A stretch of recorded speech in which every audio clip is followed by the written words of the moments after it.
लुधियाना के सुनील और उसकी बीवी रीटा एक अच्छे और संपन्न परिवार से ताल्लुक रखते थे। एक दिन रीटा की भाभी उसके घर आती है।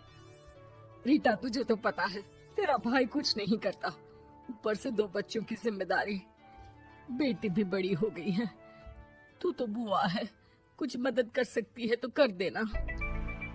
कहाँ पैसे हैं भाभी, बस समझ लो किसी तरह हम लोग भी दिन काट रहे हैं। 2 ही तो कार है और मेरी बेटी भी बड़ी हो रही है। अब उसके लिए कार लेनी है तो 10 लाख का खर्चा तो लग ही जाएगा। तभी वहाँ सुनील आ जाता है।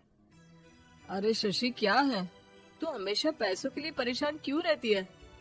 वैसे क्या जरूरत थी बेटी की शादी इतने बड़े घर में तय करने की? अरे पैसे नहीं थे तो ऐसे ही कर देती कहीं शादी।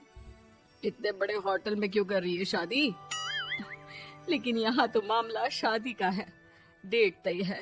दरअसल तेरे भतीजे के पीएफ के पैसे आने हैं, पर उसमें देर हो रही है। जैसे ही पैसे आ जाएंगे मैं तेरे अकाउंट में डलवा दूंगी। ठीक है, हम लोग सोचकर बताएंगे। तभी वहाँ भतीजा आ जाता है। फूफा जी, आप लोग ही मदद कर सकते हैं, वरना तो कैसे काम होगा समझ में ही नहीं आ रहा। मैं वादा करता हूँ जैसे ही पैसे आ जाएंगे मैं आप लोगों को वापस कर दूंगा। हाँ भाई, ठीक है। अब देख भाई, हमारे लड़के तो सारा दिन घर पर पड़े रहते हैं, ना कमाते हैं ना कुछ कमाने की इच्छा रखते हैं। लेकिन चल, ये ले, कितने पैसे चाहिए?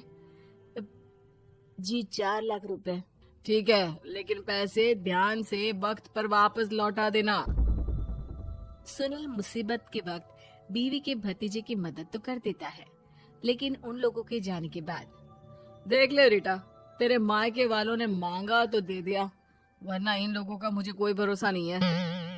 अरे क्यों भरोसा नहीं है? इससे पहले तो कभी इन लोगों ने आपसे मदद भी नहीं ली। हाँ, ली तो नहीं, लेकिन पैसे की किल्लत ही रहती है ना इन लोगों के पास। अरे ठीक है ना, नहीं लौटा पाए तो भतीजे के ससुराल से निकाल देंगे। सुना है बड़े घर में शादी हो रही है। सुनील और रीटा पैसे तो दे देते हैं, लेकिन अगले रोज ही। हाँ भाई साले साहब, क्या हाल है? ठीक हूँ जीजा जी। क्या बात है, सालों बाद आपका फोन, जरूर कोई बात होगी, बताइए ना।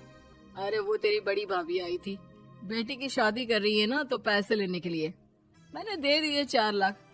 सोचा भाई किसी गरीब की बेटी की शादी हो रही है, पुण्य मिल जाएगा। अच्छा किया जीजा जी, उनका बेटा बहुत मेहनती है, जल्द ही लौटा भी देगा। वहीं रीटा भी फोन करके हर किसी को पैसे देने की बात करती है। रीटा की भाभी शशि के पास उसके भाई का फोन आता है। तूने सुनील से पैसा लिए हैं क्या? नहीं भाई, सिर्फ बात की है, बोल तो रहा है कि दे देगा। वो लोग मदद करने वालों में से नहीं है, और मदद कर भी दे लेकिन समाज में गा गा कर हालत बुरी कर देते हैं। अब गाने दीजिए ना भाई, मैं क्या कर सकती हूँ, मेरे पास कोई ऑप्शन भी तो नहीं है। बेटी की अगले हफ्ते शादी जो है। शशि की बेटी की शादी हो जाती है, लेकिन शादी के 1 महीने बाद ही सुनील का फोन भतीजे के पास आता है। हाँ भाई, शादी तो हो गई हम लोगों की दुआ से। अब देख, ऐसा ही फायदा होता है पैसे वाले रिश्तेदार हो तो। तेरे वक्त पर हम कैसे खड़े हो गए थे, लेकिन अब पैसा लौटा दे भाई। जी, मैंने पीएफ के लिए अप्लाई कर दिया था, उसकी नोटिफिकेशंस मैं आपको भी भेज देता हूँ। मुझे लगता है 10 दिन में पैसे आ जाना चाहिए। जैसे ही पैसा आएगा मैं आपके अकाउंट में डाल दूंगा। और ना जी ना, कोई नोटिफिकेशन नहीं चाहिए, पैसा चाहिए, पैसा। ठीक है अंकल, बस 10 दिन का समय दे दीजिए। अभी हफ्ता भी पूरा नहीं होता कि भतीजे के पास उसके गांव के दूर के चाचा का फोन आता है। अरे बेटा, क्या बात है, सुनील के कोई पैसे ले रखे हैं तो दे क्यों नहीं देता? हाँ चाचा जी, बात तो हुई थी, 10 दिन का वक्त मांगा है, उम्मीद है हो ही जाएगा। अरे फोन कर रहा है, रोज बता रहा था कि बेटी की शादी में मदद की थी। अब क्या है ना, भले ही शादी 10 दिन रोक देते, लेकिन सुनील से मदद नहीं लेनी चाहिए थी। याद है ना, मधु की मदद करके कितना बदनाम कर दिया था उसने पूरे घर को सोसाइटी में। हाँ चाचा जी, मैं भी यही सोच रहा था कि उन लोगों से मदद नहीं लेनी चाहिए थी। कई लोगों के फोन आ चुके हैं। वही रीटा अपनी भाभी को फोन कर देती है। क्या है भाभी, कब पैसे लौटाओगी? पता है ना ये कितना बोल रहे थे, तुम्हारे बोलने पर मैंने पैसे दिए हैं। भाभी अब तो आपके बेटे की कार बेच दो और हम लोगों के पैसे दे दो। अरे लेकिन रीटा, बात तो 3 महीने की हुई थी ना, अभी तो 2 महीने भी नहीं हुए पैसा लिए, थोड़ा तो सब्र करो। नहीं नहीं भाभी, वैसे मेरा बेटा टिक्कू आ रहा है आप लोगों के घर रहने के लिए, उसको अच्छे से खिलाना पिलाना, समझी? भाभी को समझ में नहीं आता कि वो क्या करे। वो बेटे से बात करती है। अरे माँ, इन लोगों से मदद लेकर सच में बहुत बड़ी गलती कर दी। मुझे खुद समझ में नहीं आता कि कैसे इन लोगों के पैसे जल्द से जल्द दे दूं। तभी डोरबेल बजती है और रीटा का बेटा टिक्कू घर में आता है। आओ बेटा, मामी के घर पहली बार आए हो रहने।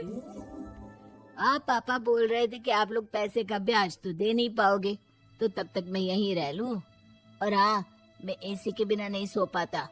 आप लोग अपना देख लेना और पैसे जल्दी लौटा देना, क्योंकि मैं थोड़ा जल्दी जाना चाहता हूँ। रीटा का फोन शशि के पास आता है।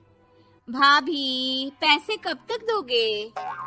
बेटी की विदाई के बाद शशि के घर का माहौल बिल्कुल बदल जाता है।